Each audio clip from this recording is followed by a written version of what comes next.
Bienvenidos y bienvenidas a una nueva edición de Final Abierto.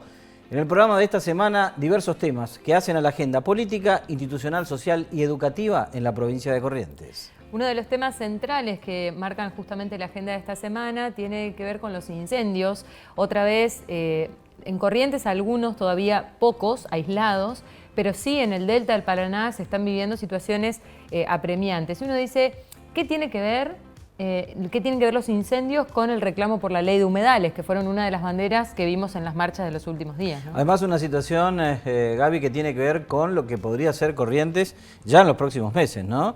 ¿Estamos cerca de repetir la experiencia vivida en los meses de enero y de febrero de este año?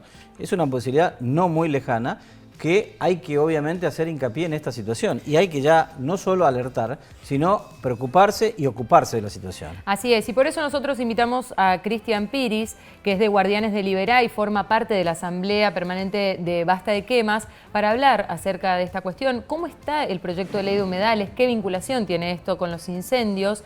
¿Qué pasa cuando pensamos en nuestro territorio y en las consecuencias que tiene no contar con una normativa, ¿no? Adolescentes y adultos que dejan la escuela, pero que el gobierno trata de que vuelvan a la misma. Tiene que ver con el abandono de la escuela primaria, con el abandono de la escuela secundaria. Hay números que producen también mucha preocupación.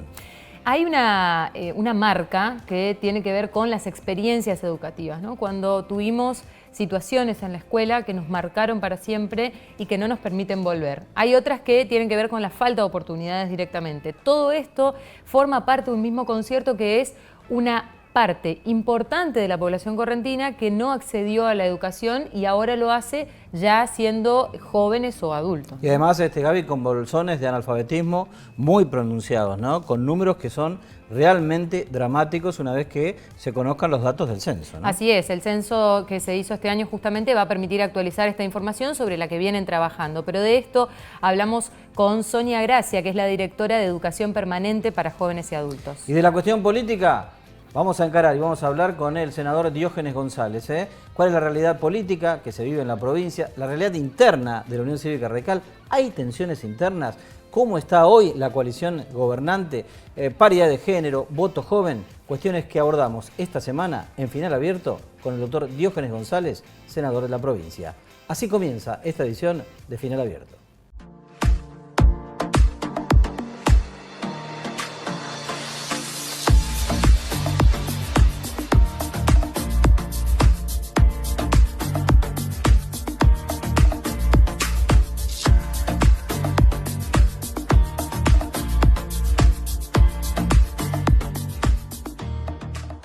Esta semana en Final Abierto el senador Diógenes González. Con él vamos a hablar de toda la realidad política a nivel provincial y a nivel nacional. Diógenes, ¿qué tal? El gusto de tenerte aquí en Final Abierto. Muchas gracias. Bueno, viene el Senado de semanas de mucho debate y después como una especie de parate, ¿no?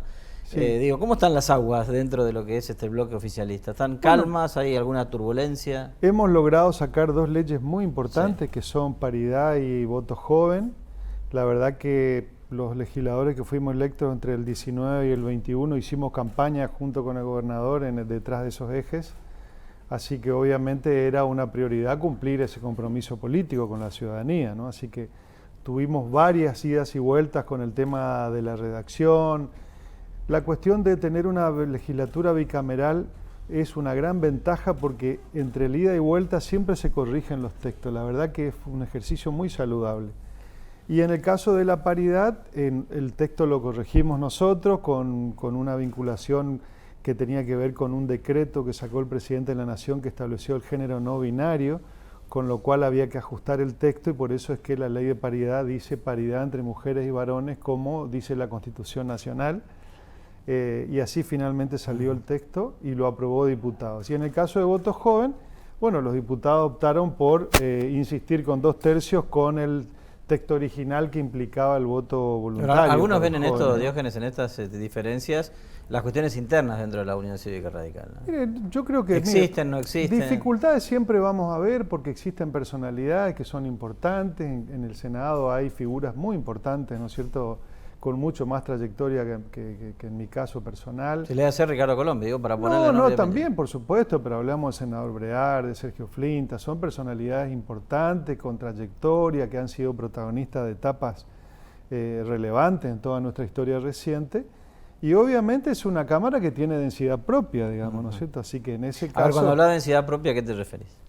Que tienen poder político, ¿no es cierto? Poder de opinión, que tienen opinión fundada, que el gobernador los escucha, así que realmente estamos en un ámbito calificado en el cual hay que buscar que las cosas se resuelvan por consenso. A la hora de los bifes, aprobamos las cosas y salen, digamos, Claro. así que hemos logrado aprobar los presupuestos, todas las normas importantes que ha necesitado el gobernador, y en este caso que son promesas de campaña, así que yo creo que funcionamos, con las dificultades que tiene cualquier cuerpo colegiado y los partidos políticos, las tensiones que tenemos al interior, que son naturales, pero que yo creo que estamos funcionando Bueno, pero bien. está bien eso, que no oculten eso, que hay tensiones también, ¿no? Porque Por forma supuesto. parte un poco de la cuestión política Claro, en sí claro. también. Por supuesto, o si no seríamos todos robots, digamos, ¿no es Claro. cierto? Un partido político está hecho de seres humanos. Ahora hemos aprobado la paridad, que nos va a generar nuevas tensiones porque va a haber nuevos protagonismos, mujeres que van a venir a plantear sus espacios, y eso va a implicar también el armado de las listas. Ya lo tenemos en los partidos, ¿no es cierto? La gran mayoría de los partidos políticos tenemos ya la paridad en los cargos partidarios, y ahora este desenlace que tiene que ver con los cargos de representación de concejales y legisladores, ¿no? Hubo también otro proyecto que hablaba del Poder Judicial y sirvió de alguna manera para estudiar el tema. La verdad que el estudio que hicimos dio que, sacando el Superior Tribunal, el 57% de los magistrados Son mujeres. son mujeres. Con Ah, lo pero hay un cual- dato también que es elemental. Creo que en algún momento en el Superior Tribunal de Justicia tiene que haber una mujer. No, por supuesto. Porque Es un- la mirada es diferente para un montón Por de supuesto, situaciones. es un mecanismo que entiendo que depende un poco de la voluntad política, tanto del gobernador y del Senado, para cuando se vayan produciendo Claro, las no hay vacantes. vacante, hoy no hay vacante. Para cuando se produzcan las vacantes, pero de alguna manera sirvió también esta discusión de los otros proyectos que no se votaron para transparentar un poco la situación, siendo que en el Poder Judicial se ingresa por concursos públicos, por idoneidad, no es fácil llegar a un cargo judicial, hay que estudiar, hay que tener capacidad, digamos, así que de alguna manera la paridad en este punto está protegida y representada, digamos, ¿no es cierto? Así que bueno, quedaría pendiente el tema del Superior Tribunal, pero es un tema que realmente abrió el debate y nos permitió clarificar ese tema, ¿no? Ahora, por ahí se puede trazar un paralelo entre, por ejemplo, en los partidos políticos la base de la militancia también es femenina en muchos casos, y sucede lo mismo en el Ejecutivo, lo mismo en el Poder Judicial, como usted decía, lo mismo en la ciencia. Hay más mujeres que comienzan esas carreras, pero son muy pocas las que llegan, y ahí sí se amplía mucho más la brecha. ¿Se puede establecer normativas para todo eso? Digo, así como sucedió en la legislatura, ¿se puede pensar ir, como usted dice, hacia lo judicial, hacia lo ejecutivo, mirar? Sí, sin duda. La reforma de 1994, la reforma de la Constitución Nacional, es la que nos pone ese mandato, ¿no? Exacto. Yo recuerdo cuando Raúl Alfonsín era presidente del Comité Nacional, el año 1990, él ya creó el cupo del 30% al interior del partido. En el año 91 se creó el cupo del 30% que se estuvo aplicando durante décadas. Y él hablaba justamente de esto de la legislación positiva, digamos, de la discriminación positiva. Es decir, ¿de qué manera se hace esto? Con una legislación que genere una discriminación positiva. Justamente esas son las herramientas, ¿no es cierto?, para generar condiciones de igualdad. Los escandinavos, por ejemplo, tienen gabinetes en paridad, son gobiernos parlamentarios y no tienen ley. Claro. ¿Y por qué lo hacen? Porque la cultura política les lleva a que sea uno de los elementos demandantes de la sociedad. Claro, porque la sociedad lo demanda, ¿no? Claro. Por ahora es un tema que yo diría que es de las élites políticas o de determinados colectivos, ¿no es cierto? Pero no es un tema de demanda social. Pero coincido contigo en Hasta que lo sea, ¿eh? Por supuesto, y es Que sano. creo que vamos camino a eso. Vamos ¿no? camino a eso, y coincido contigo en que en el territorio, para los que tenemos mucha experiencia, el trabajo en los barrios, los contactos, las mujeres son el motor principal, eso no tengo ninguna duda. Y en los sectores populares, las familias son llevadas adelante por mujeres que en su gran mayoría están solas, que son verdaderos héroes, como decía mi mamá, ¿no es cierto? Es decir, personas que con pocos estudios, con mucho esfuerzo, llevan adelante la crianza de una familia en condiciones muy difíciles. Y sin duda que esto son cosas que hay que corregir, ¿no? Ahora, y esto me corre un poquito de la coyuntura y le pregunto esto de, bueno, cuando la presión social va empujando los temas que se discuten, ¿el Estado no debería poder estar un poquito más adelante a veces de esos, digamos, no esperar a que la sociedad presione, sino poder avanzar, tomar de alguna manera la vanguardia sobre las discusiones? Sí, yo creo que eso son las condiciones básicas del liderazgo político. Claro. Yo recuerdo, yo participé de la sesión de diputados como senador invitado porque no podía votar, pero estuve sentado en el recinto cuando se aprobó la paridad porque me pareció un momento histórico. Sin duda. Hablaron todas las diputadas y en su gran mayoría reconocieron el liderazgo del gobernador Valdés de instalar un tema y de ponerse a la vanguardia. Justamente hace falta para que la política se movilice, tome velocidad y corporice decisiones centrales, hace falta liderazgo, ¿no es cierto? Así que esto fue justamente lo que ha ocurrido acá, el liderazgo del gobernador que se puso a la cabeza, que presentó varias veces el proyecto que había perdido estado parlamentario hasta que finalmente salió, ¿no es cierto? Creo que sin dudas es así, ¿no? Y para sumar otro aspecto, una vez participé en una reunión de jóvenes mujeres que hablaban sobre las responsabilidades parentales, ¿no?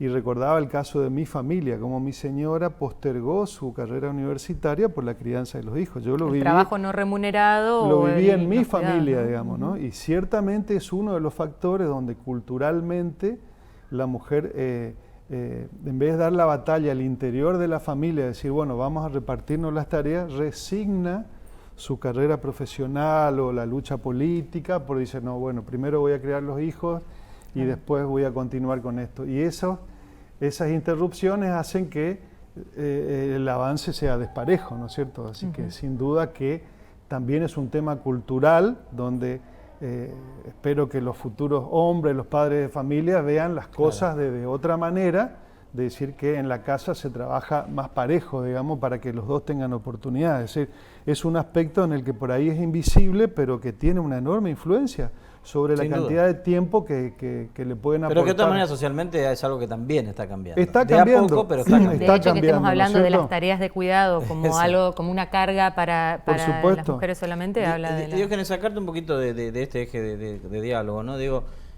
¿cómo lo ves hoy al gobernador Gustavo Valdés? ¿Lo ve con...? Porque decía, recién hablaba un poco del liderazgo de Gustavo Valdés, ¿no? ¿Lo ves pensando ya en este segundo gobierno con los perfiles que a él le hubiese gustado tener en el primero y que por ahí la pandemia paralizó un poco, que tiene que ver con el desarrollo, la modernidad y demás? De hecho han tenido reuniones que tienen que ver con el polo por supuesto. tecnológico. Hoy tuvimos por una eso reunión. digo, ¿pensás que ese es el camino a partir de ahora? Yo creo que él está acelerando los tiempos, viendo de alguna manera la posibilidad de fortalecer todos los sectores productivos, ¿no es cierto?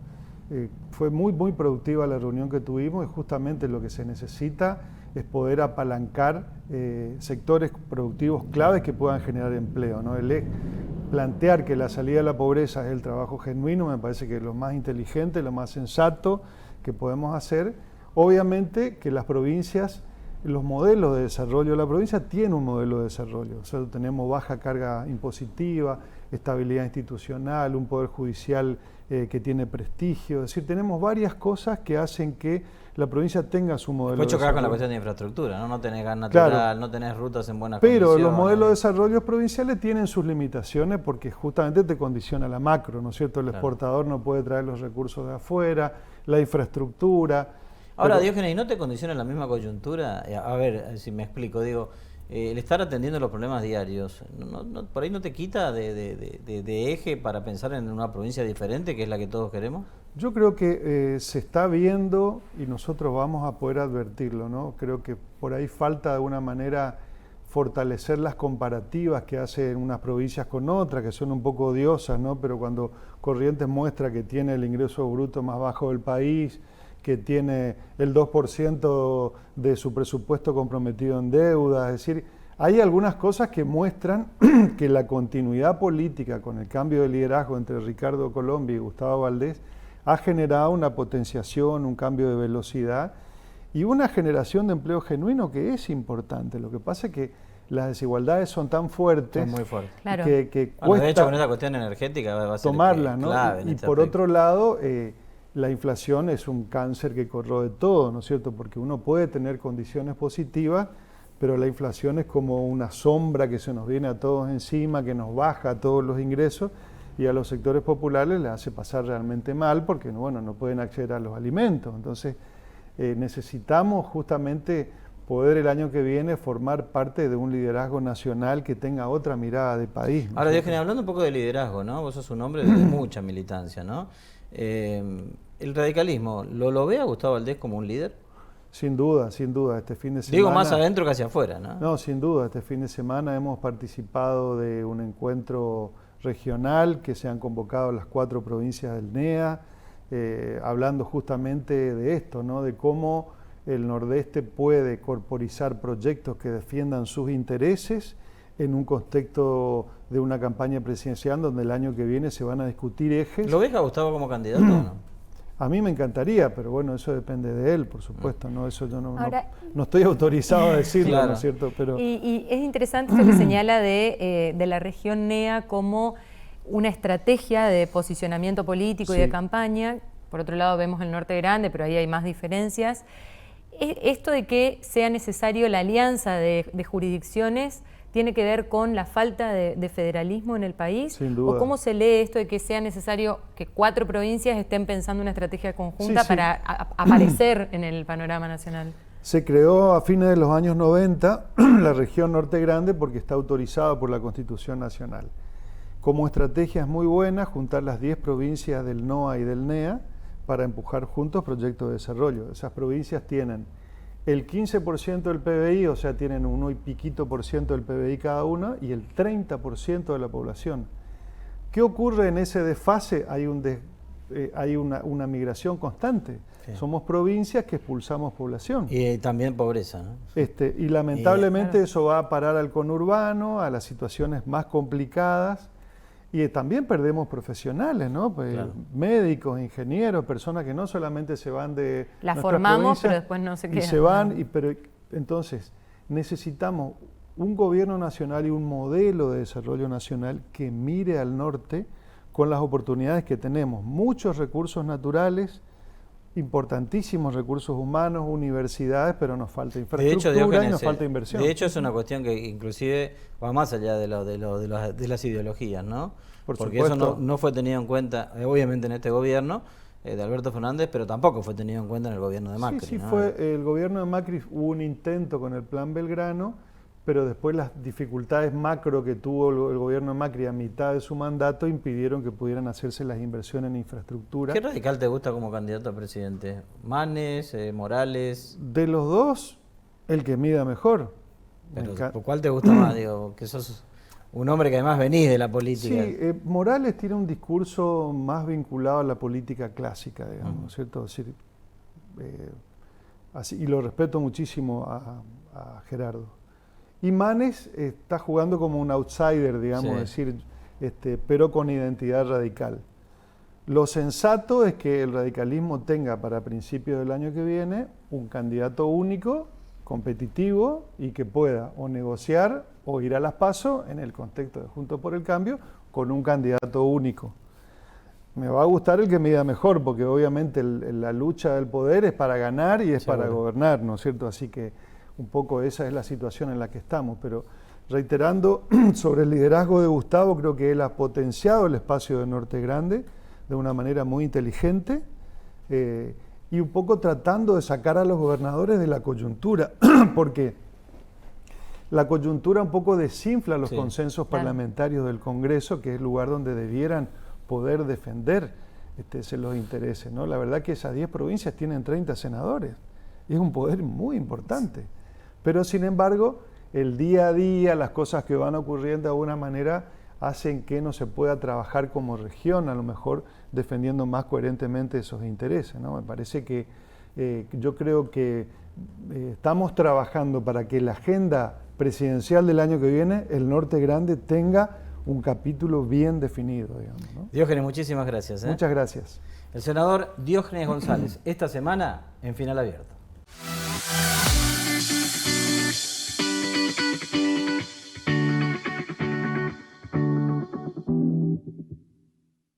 Hace algunos días hablábamos de la situación de los jóvenes y de las jóvenes en la provincia y nos preguntábamos qué ámbitos se ocupan y trabajan justamente con este sector de la población. Por eso invitamos hoy a la directora de Educación Permanente para Jóvenes y Adultos del Ministerio de Educación de la provincia, Sonia Gracia, nos visita hoy aquí. Sonia, ¿cómo estás? Gracias por venir. Pero muy bien, muchas gracias por la invitación.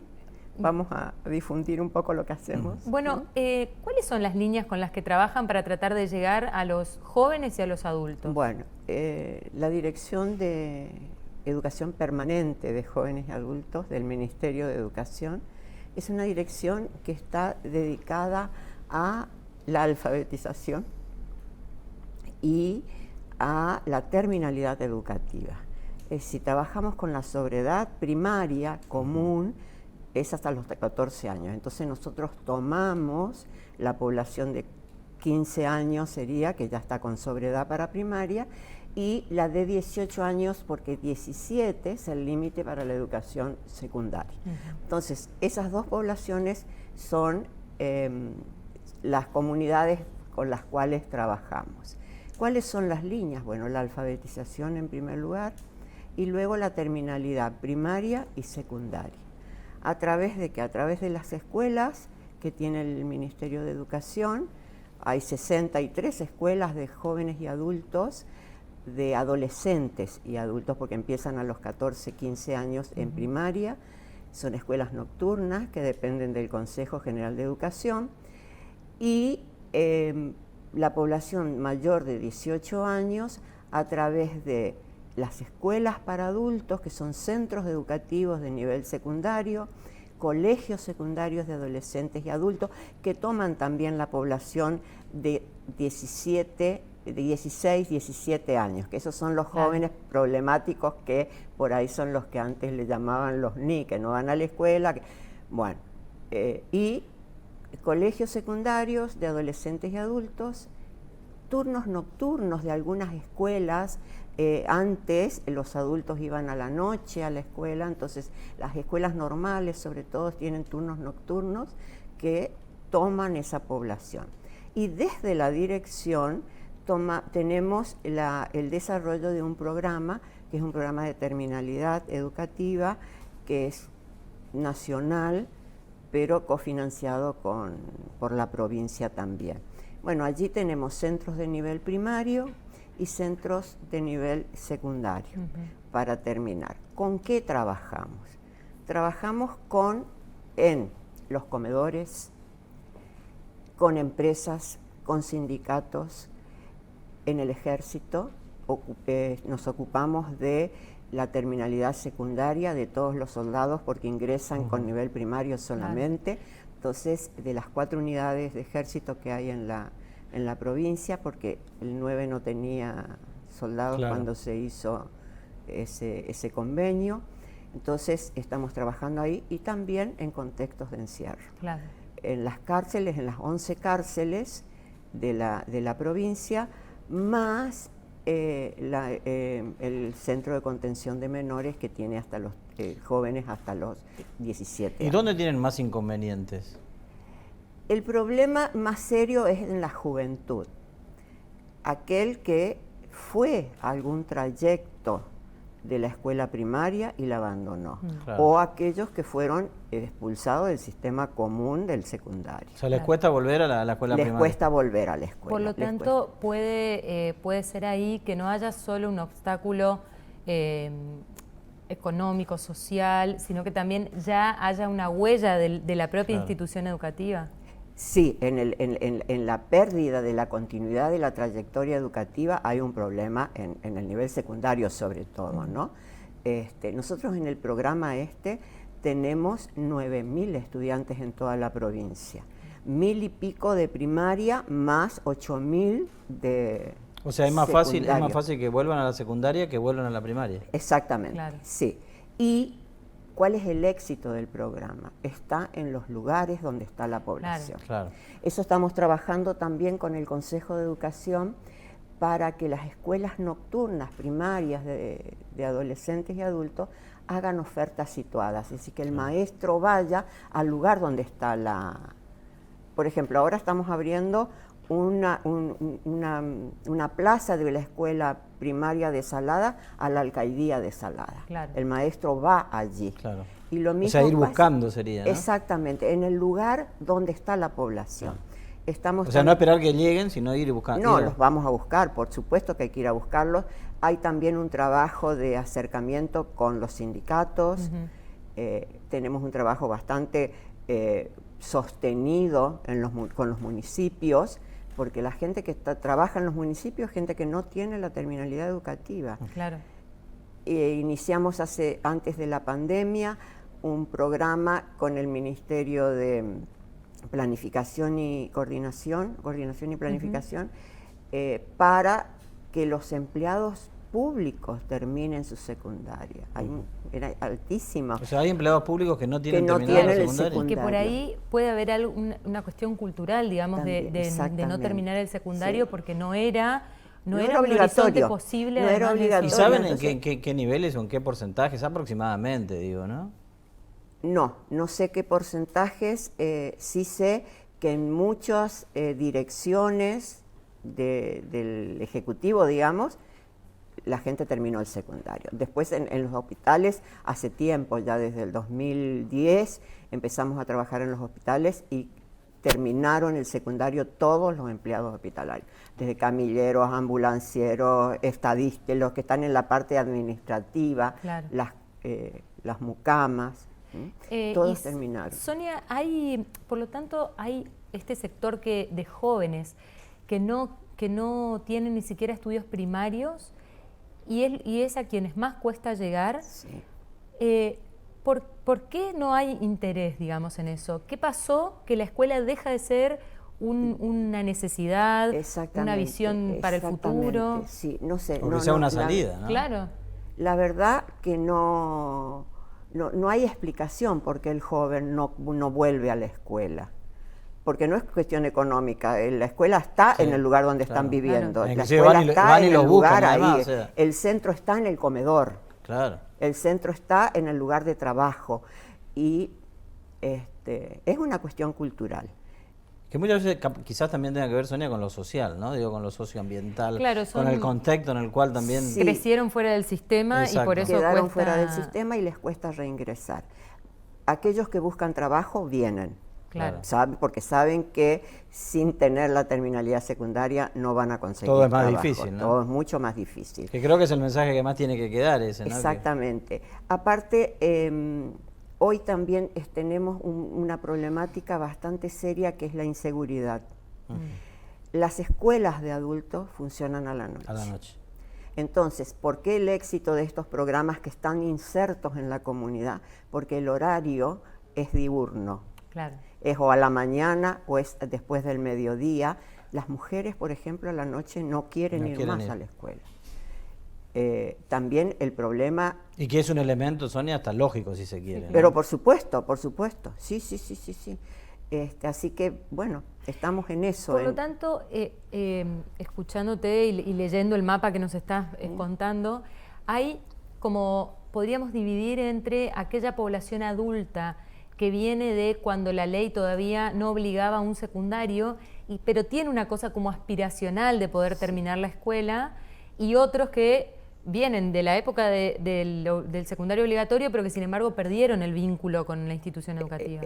Esa es la población que cuesta más, el que perdió el vínculo con la escuela. Los otros que no tuvieron el acceso a la educación secundaria por 1000 razones, porque no tenían la escuela cerca, porque no podían, porque culturalmente también, a veces los que formaron pareja muy joven, el marido no quiere que vaya a la escuela, la mujer, entonces todo ese problema, cuando aparece el hijo, el nieto en la familia, viene la necesidad de saber leer y escribir. Claro. Qué conmovedor Y eso, ¿no? Porque es como... son nuestros estudiantes de los centros de alfabetización. O sea, que es como son están- las doñas, le digo yo. Claro, como están fuera del sistema y los hijos son los nietos, por Y un tienen estado que de necesidad ayudarlos. los obligan Tienen que a ayudar que a ellos se los- incorporen al sistema, ¿no? Exactamente. Es muy Sí, interesante sí. eso. Es interesante esa mirada, ¿no? De que vengo a la escuela porque tengo que ayudar a Claro. mi nieto.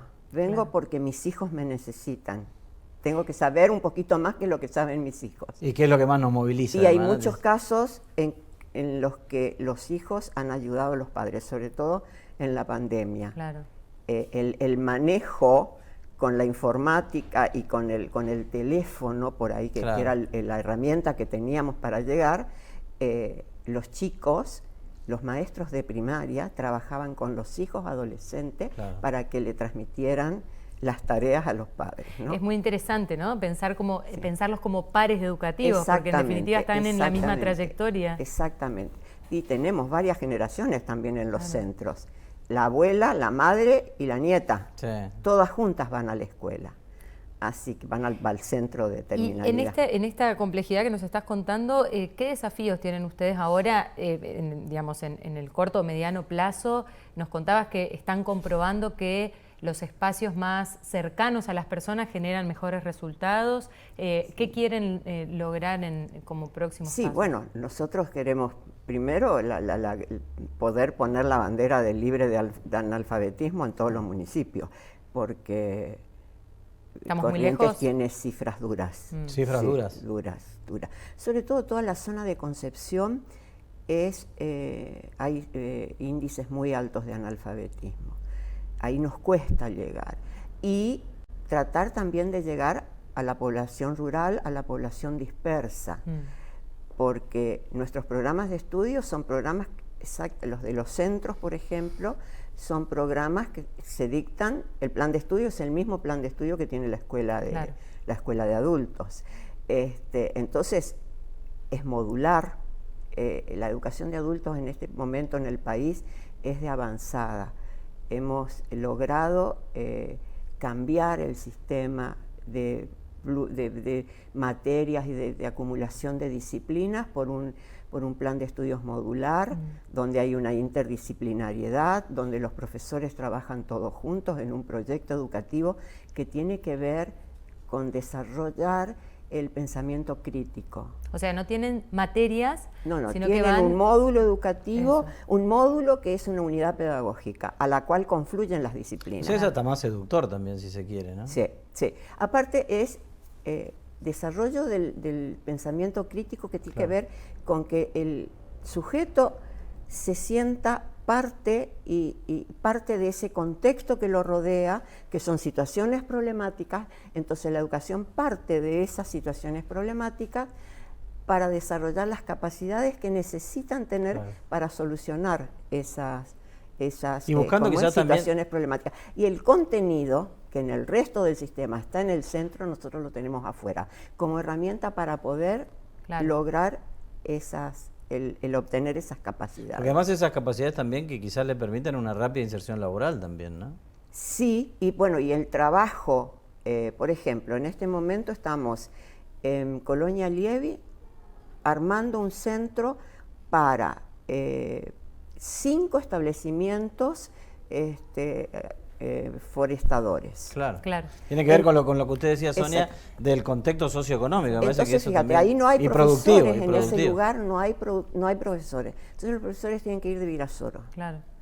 La empresa los busca a los profesores, los lleva al centro, se desarrolla la tarea educativa dentro del comedor de una de las estancias y luego esa misma empresa devuelve al profesor a su lugar. Claro. Claro. Ahora, qué interesante, Sonia, todo lo que nos está contando, porque además eso termina colocando granitos de arena para una sociedad más justa, ¿no? Exactamente, y para que cada uno se comprometa con su comunidad y que esta educación no sea una educación que termina con el título Claro, secundario, claro. sino que sea una educación para lo largo de la vida. Tengo una consulta que tiene que ver con el número. Usted creo que nos hablaba de 9.000 personas que 9.000 están en este momento dentro del programa de terminalidad, entre primaria y están secundaria. Digo, ¿ese número está creciendo o es un número que...?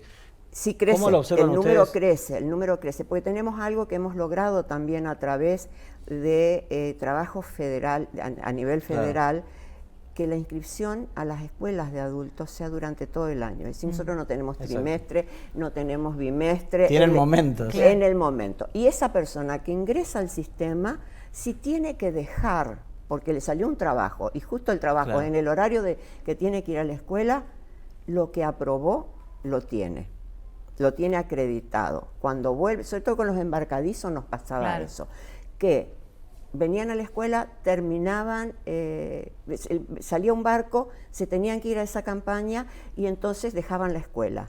Bueno, ahora con este sistema nuevo, nuevo, que ya tiene 7 años de implementación en la provincia. 7 años y 9.000 alumnos, digo, Sí. qué interesante que es, porque eso marca a las claras cómo se van cumpliendo objetivos, porque 9.000 es un número importante. Y esos 9.000 ¿no? son en toda la provincia y son en áreas vulnerables. ¿Y llegan a todo el territorio provincial? A todo el pueblo, todo, sí. O sea que, perdón Sonia, hay estas trayectorias adaptadas o por ahí que cada uno puede comenzar cuando puede. En y este volver momento, cuando exacto. irse y Y volver. Sale y entra al sistema. Y va acreditando. ¿Qué Flexible, requerimientos ¿no? Sería tiene una- para inscribirse? Digo, si hay alguien que nos está viendo y Bueno, tiene ganas de... tener 18 años cumplidos, una partida de nacimiento y el DNI. 18 años cumplidos para la secundaria. Para la secundaria y para los centros de primaria también 18 años. Ah, también cumplidos. 18 años. Para las escuelas de adolescentes y adultos, 15 años. Claro. ¿No? Sí. Que esas tienen sí como una estructura más tradicional, digamos, de escuela. Claro, son escuelas. Son escuelas, que tienen, claro, que dependen del tienen consejo un horario, y- son nocturnas. Pero en cada cabecera de departamento hay una escuela. Hay 63 escuelas 63, primarias ¿no? en toda la provincia. Es un buen número de escuelas. El problema de esas escuelas es el horario. Claro. Entonces, nos ayornamos y dijimos, el maestro tiene que ir donde está la comunidad. Entonces, si hay una asociación de bomberos y que tiene un lugar y los bomberos no tienen la primaria, allá va el Van ahí. maestro. Claro. Una pregunta tiene que ver con lo político institucional, ¿no? ¿Se vinculan los intendentes, conocen los intendentes de la existencia de estas Sí, modalidades? sí, yo trabajo con todos los intendentes. Con todos los Porque son una pieza clave en todo esto, Con ¿no? todos los intendentes, sobre todo con sus empleados, con la gente que está dentro de las intendencias y con la comunidad donde está el municipio, ¿no? Sí, ¿no? Al comienzo de año todos los intendentes los tengo de visita pidiendo que se abra el programa. Las escuelas están todas en cabeceras de departamento. Claro. Y están en los radios más céntricos, son urbanas, las escuelas de adultos son todas urbanas. Entonces, a través de este programa de terminalidad nosotros llegamos al área rural y a lugares donde no hay nada. Donde no hay nada. Claro. Donde no hay nada. Bueno. Trabajamos también, eso es muy importante, con la iglesia evangélica. La iglesia evangélica tiene una capacidad de convocatoria. atraer y de Claro. convocatoria y de que la gente va y continúa y se queda y termina. Con la iglesia católica también. Y Es interesante esto, vos señalabas hace un rato el trabajo con la empresa, ahora con iglesias, cómo Con los sindicatos. esta idea de que la educación no es solamente una obligación del Estado Sí. y del No, no, individuo no. en todo caso, sino que tiene que tiene crearse que una haber red. un compromiso comunitario. Claro. Porque lo que nosotros hacemos es educación popular Un realmente. sentido Claro, colectivo, claro. además, ¿no? De lo colectivo. Exactamente, tiene que haber un compromiso de la comunidad, la escuela debe estar mirando esa comunidad para poder cambiar que cada uno de los integrantes de la escuela, que son los estudiantes, mejoren su situación de vida, su calidad de vida y mejoren la calidad de esa, de esa comunidad. Con el INVICO también estamos trabajando en los lugares donde el INVICO está desarrollando los programas de hábitat. Bueno, ahí vamos, Claro. hacemos relevamiento con ellos, cuál es la gente que no tiene la terminalidad educativa y si hay posibilidades dentro de lo que están construyendo, se hace un centro para la... Sonia, muchísimas gracias por haber Gracias a venido. ustedes. Será hasta la próxima. Estuvimos hablando con Sonia Gracia, directora de Educación Permanente para Jóvenes y Adultos de la provincia.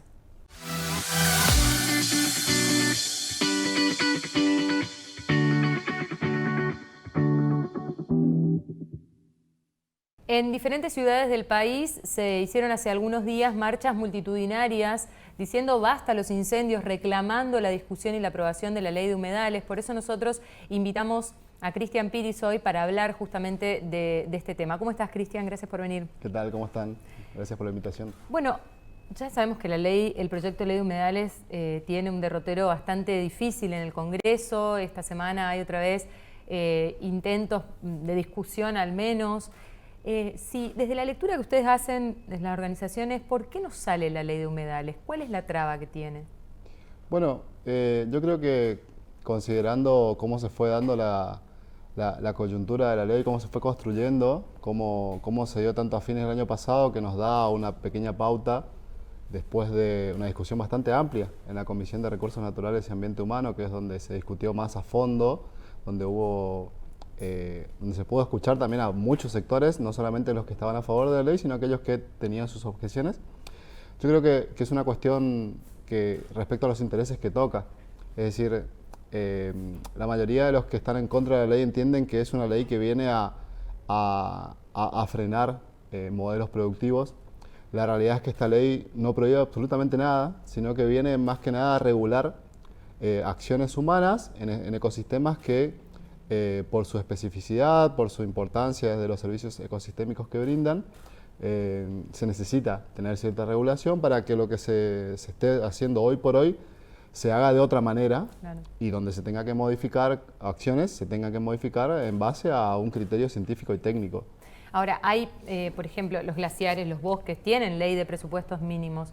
¿Por qué, qué tienen los humedales en su concepción que hace que sea tan difícil lograr acuerdos? Bueno, tal vez con respecto a los glaciares no tenemos un parámetro tan similar porque, bueno, es muy específico el ecosistema del que hablamos, el ambiente en el que hablamos, pero respecto a bosques, más allá de que hoy existe una ley, la discusión fue bastante amplia también y bastante difícil. De hecho, todavía se sigue discutiendo de su aplicación, que está vieja, ¿no? Que que es obsoleta, que hay que actualizarla, que todavía hay cuestiones que no se están respetando del todo de lo que es respecto específicamente a la semaforización y el ordenamiento territorial. En el caso de los humedales, la discusión es similar porque la amplitud de estos ecosistemas en distintos lugares del país nos chocamos con distintas actividades a la vez, es decir, aquí tal vez con la cuestión más ligado al arroz, al monocultivo forestal, a la producción ganadera, que son los ejes más ligados a la producción. Luego está en distintos lugares del país la cuestión inmobiliaria, que también tiene sus objeciones y que hoy por hoy se presenta como un modelo distinto desde lo que es la generación de viviendas desde lo inmobiliario. Entonces hoy hay una pata fuerte ahí de objeción. Pero bueno, después tenemos lobbies muy fuertes desde otras áreas como la megaminería, la cuestión de la inclusión de las salinas dentro de este proyecto. Entonces hay una cuestión compleja. Ahora, en ese la sentido. pregunta que uno se hace, Cristian, es si se puede seguir esperando. Y yo creo que no. Yo creo que ya lo que es la discusión está bastante saldada. Es decir, existen argumentos sólidos. Tenemos ejemplos, ¿no? Tenemos un montón de argumentos, es decir, de que se han dado esos argumentos, de que se han explicado una y otra vez. Y hay objeciones que también son claras. ¿Sí? Tal vez lo que nos falta es claridad en el sentido de qué postura toman los legisladores. Es decir, desde dónde están, desde su nivel de representación, cuál es la mirada que quieren dar desde sus bancas. Ya no nos queda más que decir... ¿Qué repercusiones tienen, Cristian, de los legisladores que representan a Corrientes? Hoy por hoy no tenemos una lectura muy clara porque ha sido también un cuadro que se ha modificado, es decir, hay representantes que hoy ya no están de lo que fue el año pasado. En general hay distintas concepciones, hay una concepción mucho más productivista que tiene asidero, digamos, en lo que es un poco el modelo que sigue la provincia desde hace bastante tiempo, digamos, impulsando distintos modelos productivos, pero tampoco ha habido a nivel opositor a ese modelo en su momento una postura firme. Claro. O sea que atraviesa a todos. Atraviesa a todos. Ni oficialistas ni opositores se han jugado, digamos, por la ley. Sí han tenido una postura firme en el caso del oficialismo respecto a qué cuestiones de la ley les parecían difíciles de tomarlas desde este ámbito, considerando la superficie de humedales que se encuentran en Corrientes, claro. Sí. Pero tampoco ha habido una postura firme de oposición. Y eso le ha dado... ¿Qué observan ustedes en los humedales aquí en Corrientes? Hoy observamos principalmente modelos productivos firmes, establecidos y avanzando sobre los humedales, sin una regulación clara. Es decir, tenemos modelos que son impulsados por el Estado provincial. Cuando hablas de sin regulación clara, hablas de que las regulaciones son ambiguas o que directamente no existe regulación. Desde el punto de vista ambiental, considerando un montón de parámetros que parten desde la Ley General del Ambiente en adelante, es decir, evaluaciones de estudio de impacto ambiental, lo que es también la participación ciudadana respecto a los proyectos que se van ampliando en esos territorios, no existen. No existe. Básicamente lo que sucede es, se arman planes estratégicos y de modelos de producción que se amplían sobre esos territorios, pero sin una mirada ambiental. Claro. Es una mirada productiva, es decir, basta con visitar los esteros de Liberá. Es muy sencillo ver este modelo productivo de esa manera. Vemos una cortina forestal rodeando los esteros de Liberá, en la zona de arrocera, rodean las arroceras y llegamos a la zona de conservación.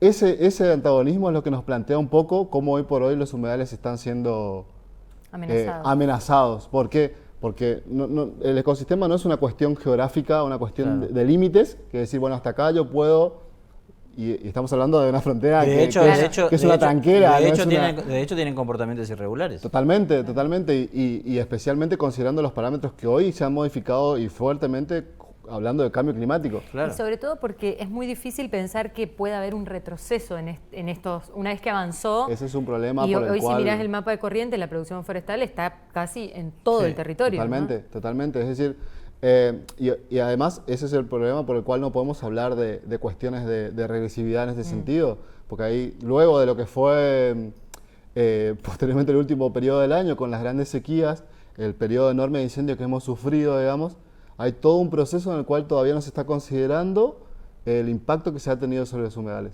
Y eso es un problema, porque no solamente tenemos que considerar lo que fue este último periodo, sino todo el modelo que ha crecido alrededor y que generó las consecuencias y que Pero de generó hecho, lo Cristian, que... de hecho hay una postal que la tenemos muy cerca, que es de la capital, donde uno ve grandes emprendimientos inmobiliarios en zonas que eran habitualmente de humedales. Totalmente. O sea, no es necesario ir a los esteros de Liberá para darse siquiera, cuenta de ni que siquiera. esos terrenos están siendo avasallados. Y que están es un haciendo desaparecer a los Y humedales. es un modelo que se replica. Y es, es por lo que decíamos que el lobby inmobiliario es el que ha crecido.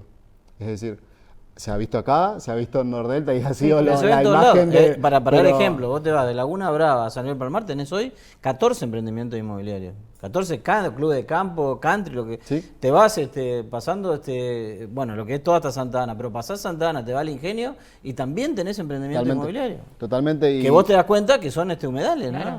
y hay dos cosas. Están haciendo desaparecer el agua, Y hay o dos sea. cuestiones. La regulación que existe sobre ello, que no la vemos porque si no sería Claro. mucho más notorio. Y el ente ejecutor de esa regulación. Son dos Porque además cosas que no los están- movimientos de tierra son muy evidentes. No, muy claro. Sí, y el cambio en el paisaje, ¿no? Pero además- En poco tiempo Claro. el paisaje es diferente. Pensemos solamente en el arroyo Limita, ubicado acá, terminando la costanera Sí. sur. Sí.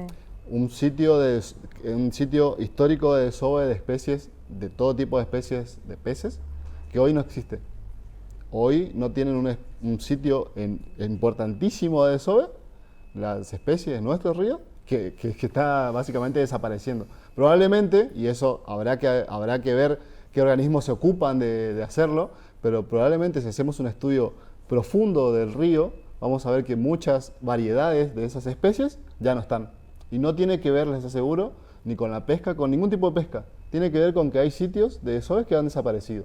Obviamente se confluye la contaminación, todo lo que es la sequía, pero si nosotros a todo eso le agregamos presión a las especies, quitándole espacios donde tienen que básicamente desovar, continuar su ciclo de vida, estamos Bueno, bastante de complejos. hecho ahora nos asombramos porque aparecen animales que Claro. habitualmente no lo hacían en zonas como costanera y demás, y es producto que están huyendo y están en la búsqueda de algún hábitat en la cual le pueda hacer para que ellos puedan estar, ¿no? Se Y está eso- diezmando sus ecosistemas, se están quemando sus ecosistemas, y eso es producto de que no existe una regulación clara. ¿Y por qué hay esta relación de los incendios? Que hay siempre una disyuntiva de por qué tienen que ver los humedales o la protección de los humedales con los incendios. Claro. Bueno, obviamente una ley no va a apagar los incendios, pero si empezamos a regular las actividades que se pueden o no desarrollar en esos ecosistemas, ahí empezamos a poner al menos un freno, o al menos tenemos una herramienta bajo el brazo para decir, mira, en este tipo de ecosistemas no podés desarrollar la misma actividad que desarrollás en una llanura, que Claro. desarrollás en otros espacios donde sí se puede,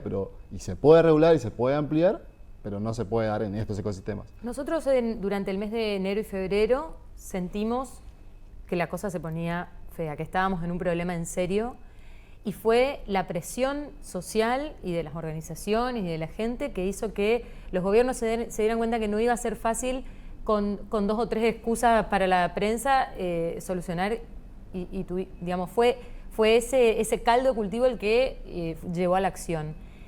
Después de casi un año, un poco menos de un año, ¿notás que hay un cambio en la gente que está preocupada o se terminó el fuego y volvieron todos a sus vidas y son otra vez los mismos que siempre están reclamando, los que están pidiendo que esto se solucione?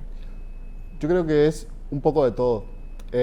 Siempre claro que las urgencias nos mueven y las imágenes del fuego y los animales quemados nos movilizaron a todos, creo que a todos. Luego de ahí sí hubo una pequeña merma en la urgencia de decir, bueno, tenemos que hacer algo. Después, bueno, quedaron los colectivos que venimos siempre trabajando, pero hay una diferencia que es, hay cuestiones y conceptos que quedaron. Claro. Hoy me imagino porque nosotros desde hace 10, 12, 15 años venimos impulsando este proyecto de ley. Antes nunca se hablaba de humedales, nadie sabía qué significaba esa palabra.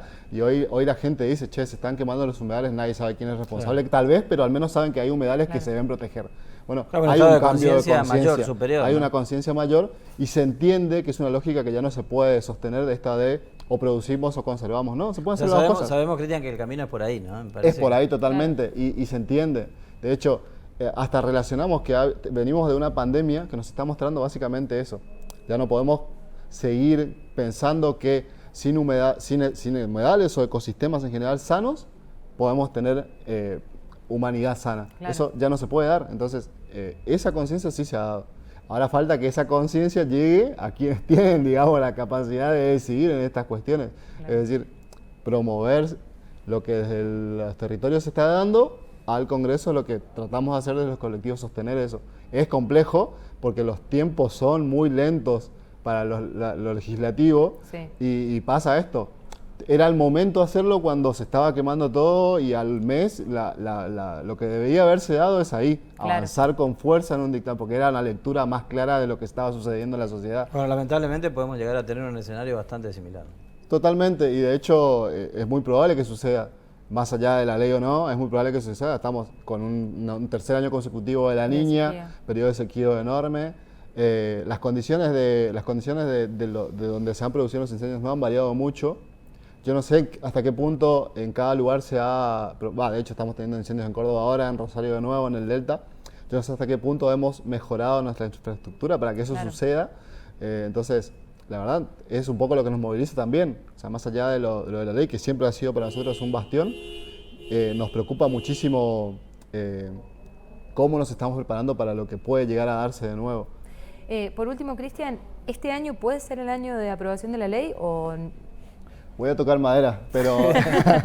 Porque el año que viene me animo a decir que no, porque es un año electoral complicadísimo. Se ha dado en este último tiempo muy rápido, sí. O sea, estamos hablando de cuestión de mes y medio, una vuelta de tuerca en el posicionamiento político de muchos legisladores y de muchos bloques, que eso no había sucedido el año pasado.